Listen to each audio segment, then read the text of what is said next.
Welcome to another episode of Kenny's Kantina, Eating in Style on the Road. Thanks for tuning in. I hope you're finding my website helpful in the RV kitchen and you're enjoying the recipes. Before we get started, I wanted to point out that I'm recording the show at different RV parks around the country. Sometimes the Wi-Fi and cell coverage can be a little sketchy. This may impact the audio track from time to time, so should an episode have some glitches, understand that when you're on the road, some technical difficulties can occur.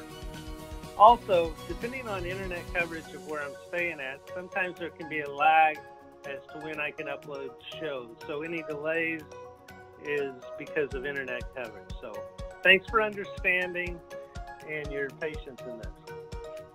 So today I'm going to be making a curry chicken salad. My chicken salad is an interesting twist on a chicken salad. It brings a taste of Indian curry into a really refreshing light lunch and dinner. The curry chicken salad is great for picnics or lunches out while traveling.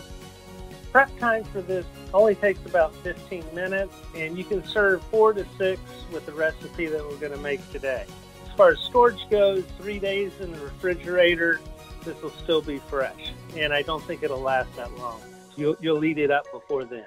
Ingredients that you need, we're going to use 2 cups of chopped pre-grilled chicken, 1 cup of chopped onions, 1 cup of chopped cucumber, 1 tablespoon of minced garlic, 2 teaspoons of cumin, 2 teaspoons of curry powder, 2 teaspoons of turmeric, a teaspoon of pepper flakes, a cup of mayonnaise, and at the end we're going to add a tablespoon of dried cilantro.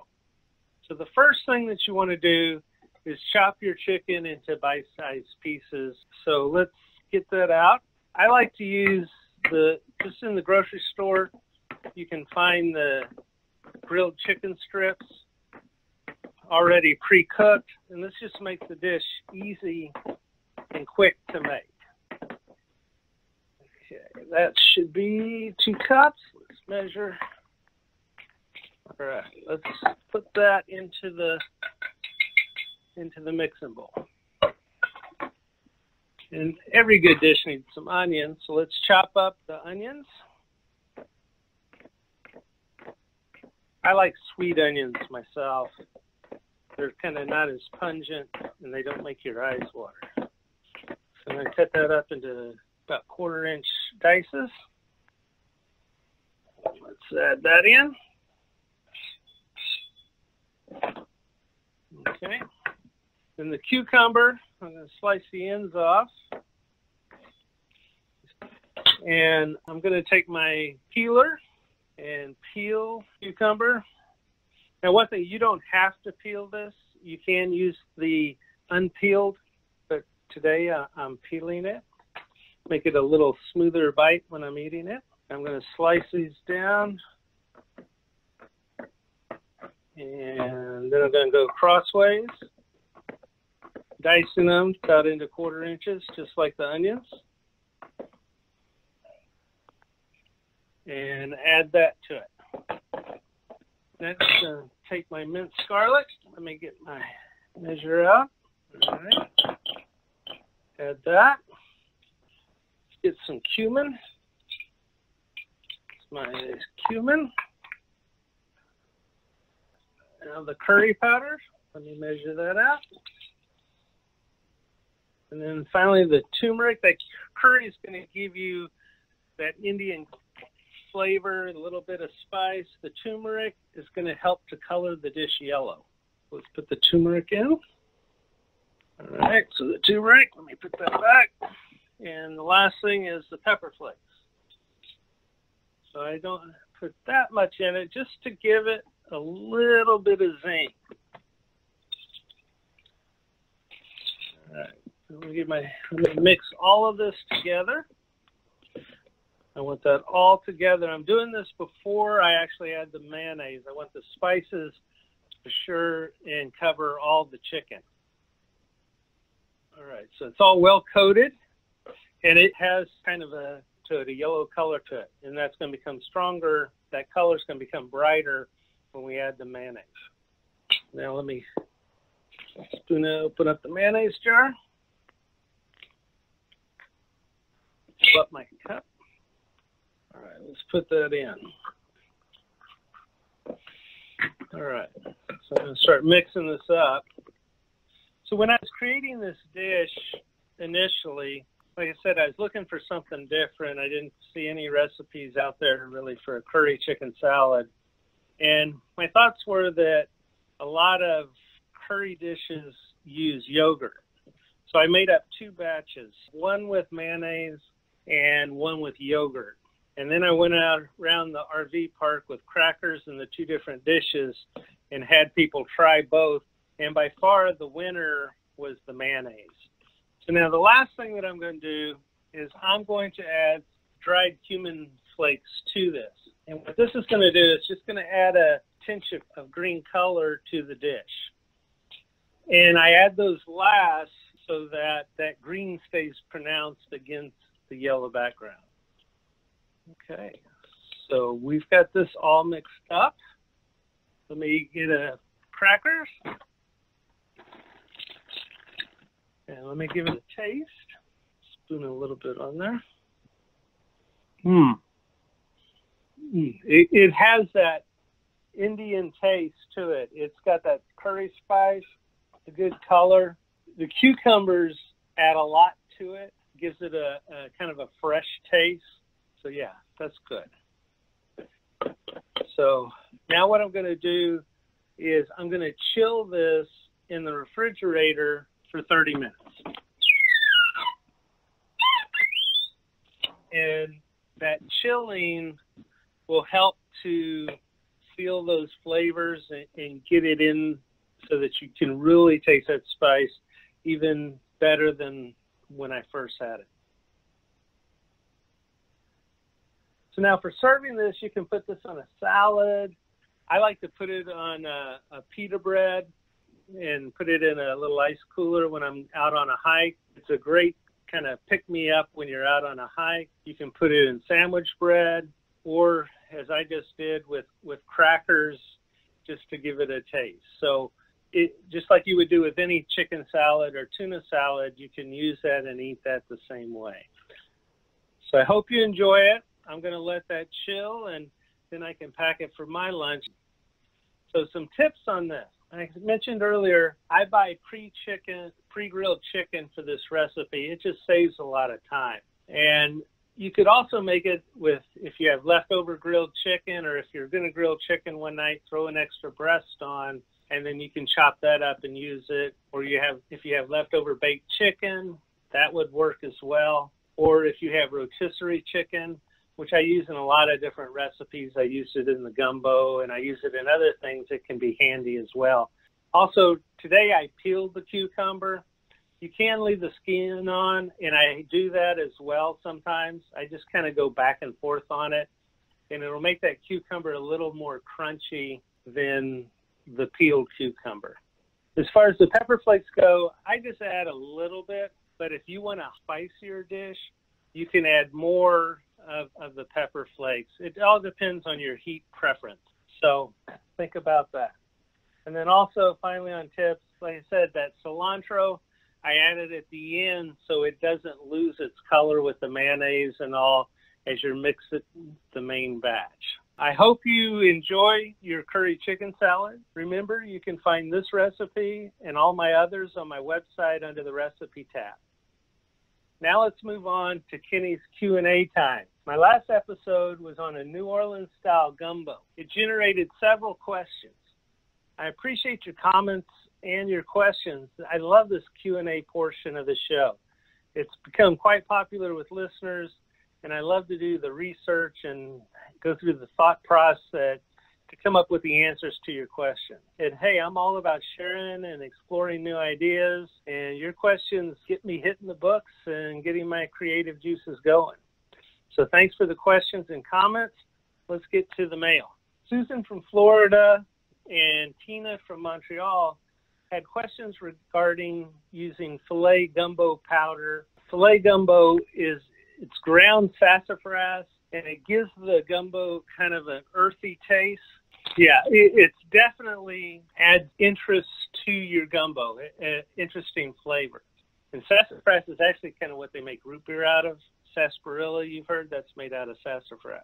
So not only does it add taste, but it's also used to help thicken the gumbo, and it's typically added at the end of the process.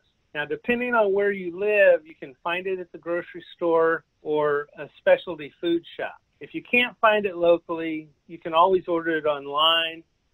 For my recipe, the filet gumbo is not necessarily a make or break ingredient. So if you don't have any of it, don't worry about it. Go ahead and make the gumbo, and it'll taste great even without the gumbo filet. Thanks, Susan and Tina, for your question. That was a good one. I received several questions regarding the roux for gumbo, and I had anticipated that there would be. I use a gumbo base for my recipe because of the ease of preparation. And Fran from Ohio asked, see, you used your gumbo premix for making a gumbo roux. I'm a little nervous about this. How different is the end results from this over the traditional way of making the roux the long way? Well, Fran, it comes out just as well. I've served my gumbo to several friends in New Orleans, and they actually give my gumbo a 9 out of 10. So I figure, hey, these are people who have been eating gumbo all their life, and if they like it, it works. Let's go with the ease and go for it. Wyatt from Texas has had issues with the roux burning when he's trying to make it and was wondering about the mix. So Fran and Wyatt, don't worry about using the base instead of laboring over the traditional roux. Your gumbo will come out great. So thanks for your questions. Now, Sarah from Washington and others asked about the thickness of the gumbo. This is a really good question. Sarah asked, should gumbo be thick or soupy? It seems to be a little soupy, and I've been told over and over again that it needs to be thicker. So how do you thicken the gumbo after it's cooked? Now, you do want some thickness to your gumbo. The okra and the filet gumbo actually act as a thickening agent. But if after you do those and it still looks watery or soupy, what I do is I'll take some of the broth out of the gumbo, put it into a 2-cup measuring cup, and I'll put flour in it, whisk that up, and then add it back to the gumbo. And then I'll turn up the heat some, let it boil, and that will help to thicken it. And it doesn't hurt the flavor of the gumbo at all, adding the flour. I use flour a lot to thicken different things. So you can use the flour mix, but I pre-mix it with the hot broth that's already in the pot. Also, when you take it off the heat and let it sit, the gumbo will actually start thickening some as it cools down. So once I make the dish, I'll let it sit for 15, 20 minutes before I serve it, and that'll add some thickness to it. So thanks for your question, Sarah. Finally, there were questions regarding the meats to add to the gumbo. Shay from Texas brings up a really good point. He asks, many people have allergies or simply don't care for seafood. So what is a good seafood substitute besides shellfish? You can make gumbo with just chicken and sausage and leave all the seafood shellfish out. There's several restaurants in Louisiana where it's a chicken gumbo. Or they have others, conversely, that you can make that it's all seafood. And they can add oysters and shrimp and crab and even fish to it. In my dish, I kind of combine the two, add a little bit of the shrimp with the chicken and the sausage, but you can also separate that out. A chicken gumbo is just as good as a seafood gumbo, just has a little bit different flavor. The nice thing about gumbo is you can change up the meat to meet your taste preferences and what you have available. That's kind of what it was. It was a one-stop meal that you throw leftovers in, and you made a gumbo. Kind of use up everything that you have. Now, some people will use duck or wild turkey or quail, and you can use other smoked sausages rather than andouille. So thanks, Shay, and everyone else that had questions about meat. Be creative on this, and whatever you got, use it. I want to thank all my viewers and fans who've taken the time to cook with me and taken time out of their busy day to drop me a note with a question or a comment. Over 4,500 of y'all have watched each and every episode, so thank you. You enjoying the show is what it's all about, and I appreciate your viewing. Now, I'm excited about my next show. I'll be preparing my ever-popular guacamole. Several of my friends have requested me to put this recipe up. When I ask people, what can I bring to a party, things like that, they always ask for my guacamole. So by popular demand, I'm going to share my guacamole recipe. Also in that episode, I'm going to include a really cool drink to have with it, a chihuahua, and we'll get to that in the next recipe. Also, I've been meeting some very interesting people during my travels, and some of them will be joining me in future episodes. These I think you will really enjoy. So can't say a lot yet, but it's going to be good. So stay tuned for the next Kenny's Kantina, Eating in Style on the Road. And don't forget, previous shows and recipes can be found on my website. You can also find Kenny's Kantina on Facebook, where I post additional pictures of what I'm cooking and what I'm doing in my travels. So like my page so you can follow me and stay up to date between podcasts. You can also follow me on Instagram and on Twitter. Drop me a note on social media. Now, Kenny's Kantina wouldn't be possible without the help of my sponsors, IBC Productions, and the Rogue Hog Media Network. So a big thanks to them. See y'all on the road.